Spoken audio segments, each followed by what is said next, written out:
ស្ត្រីដ៏ស្រស់ស្អាតតែងតែកំណត់មនុស្សម្នាក់ឲ្យដឹកជញ្ជូនអាហារទៅឲ្យនាងពេលនាងមើលមុខសង្ហារបស់គាត់នាងតែងតែលើកសម្ពុតឡើងបង្ហាញពូស្ដាំរបស់នាងប៉ុន្តែអាវ៉ៃយល់ថារឿងនេះគួរឲ្យស្អប់ខ្ពើមថែមទាំងបោះសួរចោលទៀតផងហើយប្រាប់នាងឲ្យឈប់ហៅគាត់មុនពេលចាក់ចេញតែម្នាក់ឯងនៅល្ងាចបន្ទាប់នាងបានស្នើសុំឲ្យអាវ៉ៃដឹកជញ្ជូនអាហារទៅឲ្យនាងម្ដងទៀតដោយសារក្រុមសិលធម៌វិជ្ជាជីវៈបុរសនោះបានប្រគល់អាហារឲ្យនាងប៉ុន្តែនៅពេលដែលគាត់ធៀបនឹងចាក់ចេញស្ត្រីនោះបានបញ្ឈប់គាត់ម្ដងទៀតដោយទូចឲ្យគាត់ផឹកទឹករបស់នាងសម្រាប់ការប៉ះរាងកាយដ៏ចៃដន្យនៅពេលដែល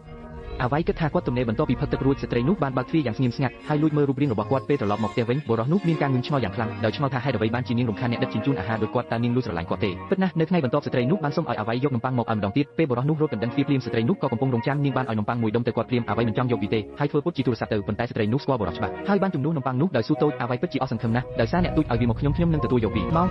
6:55 នាទីខ្ញុំនឹងកំងរាល់ថ្ងៃសូមលើកទូរស័ព្ទធំក្លិនឆ្ងាញ់តែធំក្លិនឆ្អាបខ្លាំងបន្ទាប់មកអាវីក៏បានចាក់ចេញពីទីនេះលុះដល់ពេលយប់ខណៈពេលដែលបុរសនោះកំពុងដឹកជញ្ជូនអាហារស្រាប់តែទូរស័ព្ទរបស់គាត់ក៏មានសារចូលគាត់បើកមើលឃើញថានារីធាត់នោះពិតជាបានកំងម្ហូបទៀតហើយលើកនេះនាងបានសម្រេចចិត្តលេងអត់ធ្មត់ទៀតហើយឃើញនារីធាត់នោះហុចប្រាក់ធីបមកហើយចង់និយាយលេងជាមួយខ្លួនឯងបន្តិចអាវីក៏និយាយត្រង់ថាខ្លួនមិនចូលចិត្តនារីធាត់នោះទេហើយចាប់ផ្ដើមប្រើពាក្យសម្ដីចំអកឡកឡូវទៅកាន់នាងប្រាប់នាងថាកុំមករក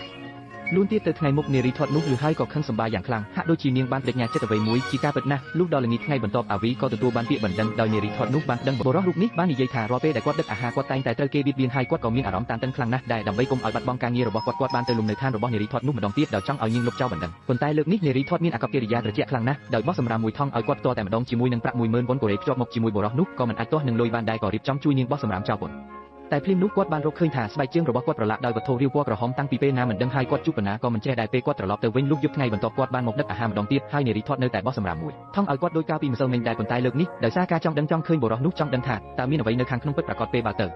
ទស្សនភាពបង្ហូរឈាមនោះបានបុរសនោះត្រឡប់ទៅវិញហើយនិយាយរឿងនេះប្រាប់មិត្តភ័ក្តិរបស់គាត់ដោយសង្ស័យថាសាច់ដុំនោះមិនមែនជាសាច់ជ្រូកទេគាត់ចង់ពិភាក្សាថាតើមានវិធីណាដើម្បីបែងចែករវាងឈាមជ្រូកនិងឈាមមនុស្សដែរឬទេហើយមិត្តភ័ក្តិរបស់គាត់ក៏បានជួយយ៉ាងខ្លាំងដោយបានយកឧបករណ៍មួយចេញដែលអាចជួយអាវ៉ៃបានដូច្នេះនៅថ្ងៃទី3ពេលអាវ៉ៃទៅដឹកអាហារគាត់បានឃើញថង់សម្រាមដែលគេបោះចោលគាត់មិនបានបោះចោលភ្លាមទេតែបានរើសយកសាច់មួយដុំពីក្នុងនោះពេលត្រឡប់ទៅវិញគាត់ក៏ចាប់ផ្ដើម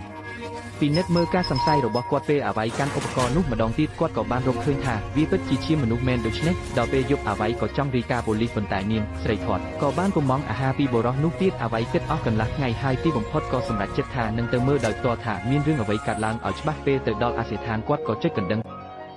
ស្ត្រី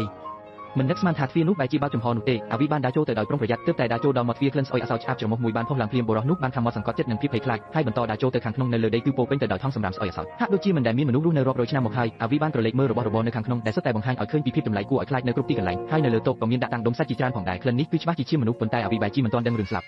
រស់នៅឡើយទោះបីជាដឹងយ៉ាងច្បាស់ថាមានអ្វីមួយមិនប្រក្រតីក៏នៅតែបន្តដើរចូលទៅខាងក្នុងទៀតទស្សនភាពដ៏គួរឲ្យភ័យខ្លាចមួយបានលេចឡើងនៅចំពោះមុខនៅលើគឺពោពេញទៅដោយដុំសាច់និងឧបករណ៍គ្រប់ប្រភេទហើយអាវីក៏បានរកឃើញដល់នៅពេលនោះស្រាប់តែឮសំឡេងនាងធាត់ឃើញនាងធាត់នៅចំពោះមុខបានខ្លាចជាបិសាចខ្លាសាច់នៅលើខ្លួនរបស់នាងត្រូវបានរហែកចេញទាំងរស់គ្រាន់តែដោយសារអ្វីបាននិយាយថាបាន